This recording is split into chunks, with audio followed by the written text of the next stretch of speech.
Hello students. आज हम सीखने वाले हैं एटम्स के बारे में, मॉलिक्यूल के बारे में और एटॉमिसिटी क्या चीज़ होती है। ये सारी चीज़ें आज सीखेंगे हम लोग। तो शुरुआत करते हैं हम लोग। तो कोई भी चीज़ जो हमारे सराउंडिंग में जितनी चीज़ें आप देख रहे हो, चाहे वो गैस हो, चाहे लिक्विड स्टेट में हो, चाहे सॉलिड स्टेट में हो, तो उसका बेसिक पार्टिकल क्या होगा?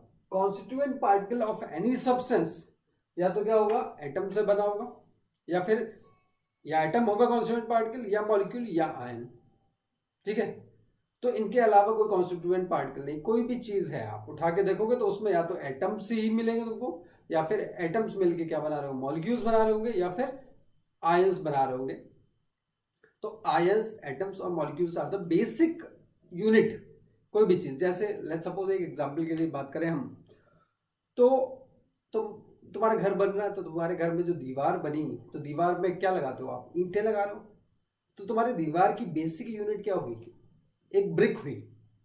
वैसे ही हर चीज जो हमारे सराउंडिंग में है उसमें एक बेसिक यूनिट है, और वो यूनिट्स क्या हो सकती है? या तो एटम बेसिक यूनिट होगा, या मॉलिक्यूल होगा, या फिर आयन होगा। ये बेसिक एक छोटी से छोटी यूनिट होगी। ठीक, तो एक एक करके सीखते हैं हम लोग एटम्स, मॉलिक्यूल्स और आयंस।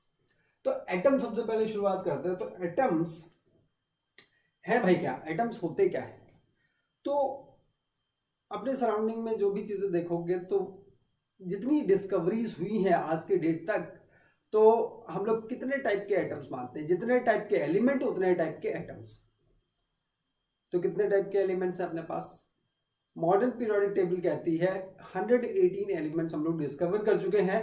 तो 118 एलिमेंट हैं, तो 118 टाइप के एटम्स हैं। ठीक, अब एटम्स पे आ जाते हैं। एटम है क्या? बहुत ही एक साधारण आदमी की भाषा में बोला जाए एटम, तो क्या कह सकते हैं उसको? देखो, मैं एक एग्जांपल लेके आया हूँ, तो इस एग्जांपल से कोशिश करता हूँ तुमको समझाया जाए। कोई सब्सटेंस है, ये कोई सब्सटेंस है, सपोज एक सोडियम है। सोडियम का एक पीस है, जो रेड पार्ट देख रहे हो ये सोडियम का पीस है। तो रेड पार्ट में सोडियम की ये जो बॉल्स दिख रही है, ये सोडियम का क्या है? एटम्स हैं। तो अगर मैं बात करूं तो जो प्रॉपर्टी सोडियम की होगी वो हर एटम की प्रॉपर्टी होगी। तो अगर कोई चीज है, उसको हम तोड़ते जाए, छोटे छोटे पार्ट्स में काटते जाए, तो अगर छोटे से छोटा वो पार्टिकल जिसमें उस सब्सटेंस की सारी प्रॉपर्टीज हैं, उसे कहेंगे एटम। ठीक है। एटम के अंदर सब एटॉमिक पार्टिकल्स होते हैं, इलेक्ट्रॉन, प्रोटॉन, न्यूट्रॉन। लेकिन इलेक्ट्रॉन, प्रोटॉन, न्यूट्रॉन किसी भी एटम में उठाओगे, चाहे वो क्लोरीन का एटम हो, चाहे हाइड्रोजन का एटम हो, चाहे आयरन का एटम हो, सब में इलेक्ट्रॉन, प्रोटॉन, न्यूट्रॉन की प्रॉपर्टीज क्या रहेंगी? सेम।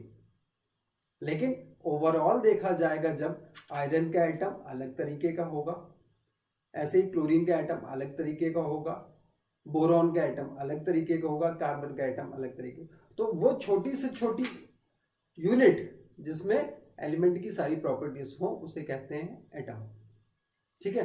तो ये जैसे सोडियम है, ये रेड पार्ट पूरा सोडियम है, तो इसको मैं हटाता जाऊं, तो सबसे छोटी सी छोटी यूनिट क्या मिल रही है? ये एक बॉल मिली, इसी को हम क्या कह सकते हैं? एटम है। ये सोडियम का एटम है। तो हर एलिमेंट के एटम क्या है? डिफरेंट है। जैसे सोडियम का एटम ऐसा कुछ दिखता है, हो सकता है हाइड्रोजन का एटम होगा तो कुछ ऐसा दिखता होगा, और आपके पास क्लोरीन का एटम कुछ ऐसा दिखता होगा, नाइट्रोजन का एटम होगा कुछ ऐसा होगा। तो हर एलिमेंट के एटम्स क्या होंगे? डिफरेंट टाइप के होंगे। तो 118 एलिमेंट्स हैं, तो 118 टाइप के अपने पास एटम्स हैं। ठीक, अब एटम रिप्रेजेंट कैसे किया जाए? एटम का बेसिक स्ट्रक्चर क्या है? तो एटम का बेसिक स्ट्रक्चर, एटम का रिप्रेजेंटेशन, तो हर एलिमेंट के एटम का रिप्रेजेंटेशन होता है उसका सिंबल।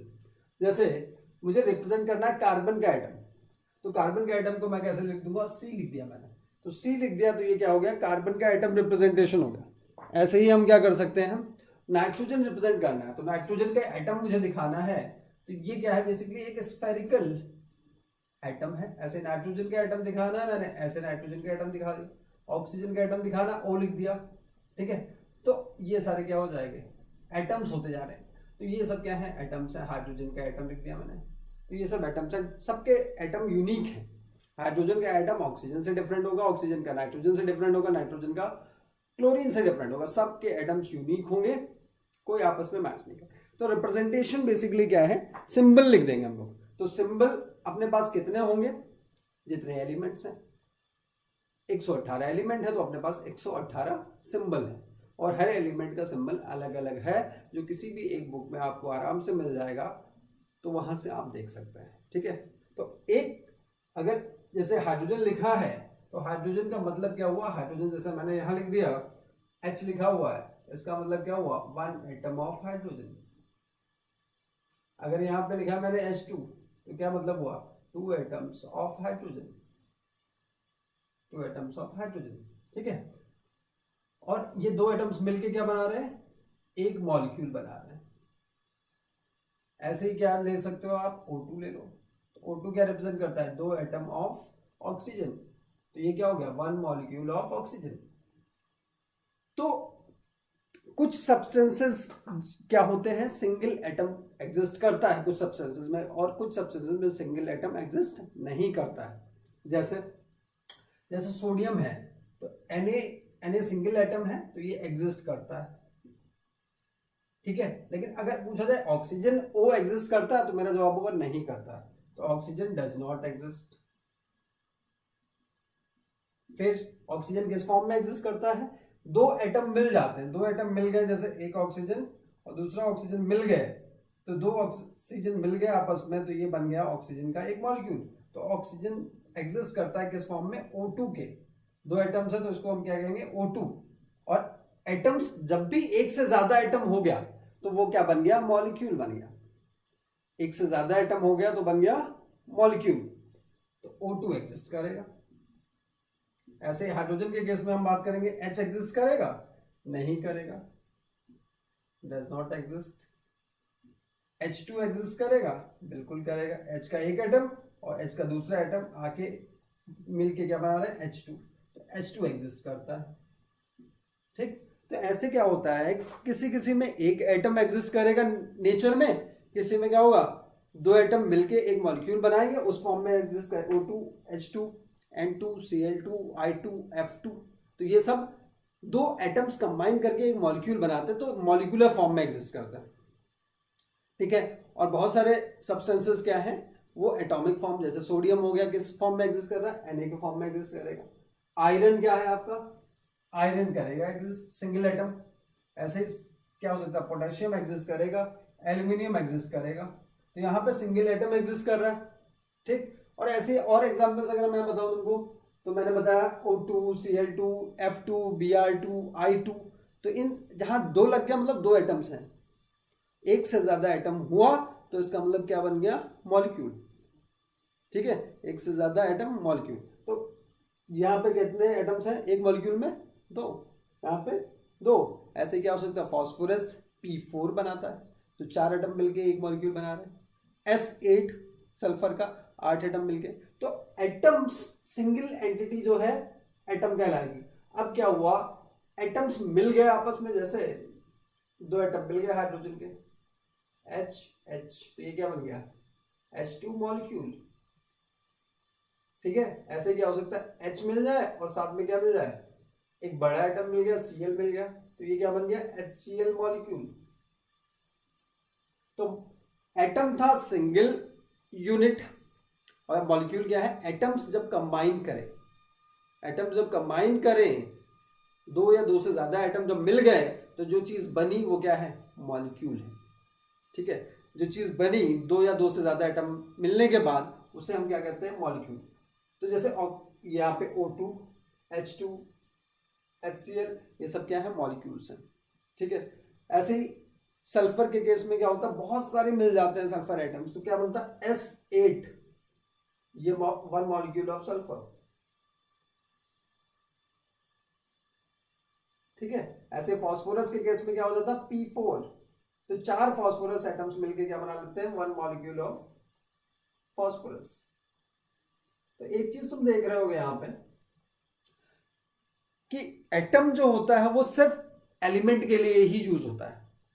एटम क्या है, एलिमेंट के लिए ही वर्ड यूज होता है। नाइट्रोजन का एटम, हाइड्रोजन का एटम, ऑक्सीजन का एटम। और मॉलिक्यूल टर्म किसके लिए यूज हो रहा है, मॉलिक्यूल टर्म अगर देखा जाए तो मॉलिक्यूल टर्म एलिमेंट के लिए भी यूज होता है और मॉलिक्यूल के कंपाउंड के लिए भी यूज होता है। ठीक है, जैसे आप देख रहे हो यहाँ पे एलिमेंट के लिए भी यूज होगा मॉलिक्यूल और कंपाउंड के लिए भी। एलिमेंट के लिए भी, एलिमेंट का भी मॉलिक्यूल हो सकता है और कंपाउंड का भी मॉलिक्यूल हो सकता है। ठीक है, एग्जांपल के लिए एलिमेंट के मॉलिक्यूल्स की बात करें, O2 हो गया आपका, Cl2 हो गया, Br2 हो गया, I2 हो गया, N2 हो गया, ये सब क्या है? ये सब है molecules of elements, molecules of elements. और कंपाउंड कब कहेंगे? जब दो डिफरेंट एलिमेंट्स आ रहे हैं। अगर सेम एलिमेंट के एटम्स आ रहे हैं तो वो कहलाएगा मॉलिक्यूल ऑफ एलिमेंट, और जब डिफरेंट एलिमेंट्स के एटम आए तो वो क्या कहलाएगा? Molecule of compound. कंपाउंड और एलिमेंट में अगर तुम्हें डाउट है, डिफरेंसेस नहीं पता है, तो मैं ऊपर आई बटन में लिंक दे दूंगा। प्रीवियस क्लास जो इंट्रोडक्शन पहली क्लास थी हम लोगों की, some basic concepts in chemistry, उसमें हम लोगों ने डिस्कस किया है एलिमेंट और कंपाउंड में क्या डिफरेंस होता है। ठीक है, तो एलिमेंट कंपाउंड में अगर तुम्हें डाउट है तो वहां से चेकआउट करो। कंपाउंड के मॉलिक्यूल्स जैसे HCl हो गया, NH3 हो गया, H2O हो गया। अब ये सारे क्या कहलाएंगे? Molecules of compound.